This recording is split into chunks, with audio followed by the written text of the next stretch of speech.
അല്ല കോൺഗ്രസ് ആരാ ഈ നിയമം ഉണ്ടാക്കിയത്? 1972 ഇന്ദിരാഗാന്ധി അല്ലേ? അങ്ങനെ നിയമം ഉണ്ടാക്കിയതിനൊക്കെ ഞങ്ങൾ പാടെ എതിർക്കുന്നില്ല. പക്ഷെ അതിനുശേഷം 7 തവണ നിയമം ഭേദഗതി ചെയ്തു. 7 പ്രാവശ്യവും അത് കൂടുതൽ കർക്കശമാക്കാനാണ്. ആ 7-ൽ 5 ഭേദഗതിയും നിങ്ങൾ കോൺഗ്രസ് ജാഥ നടത്തുന്നവരാ പാർലമെന്റിൽ അവതരിപ്പിച്ച് പാസ്സാക്കി. ഏറ്റവും അവസാനം 2022 മോഡി വന്യജീവി നിയമം ഭേദഗതി ചെയ്തപ്പോൾ കേരളത്തിൻ്റെ രാജ്യസഭാ അംഗം ജോൺ ബ്രിട്ടാസ് ഒരു ഭേദഗതി ഉന്നയിച്ചു.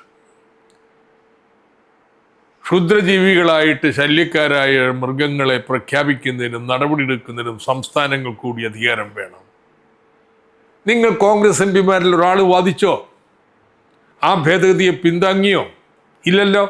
എന്തുകൊണ്ട്?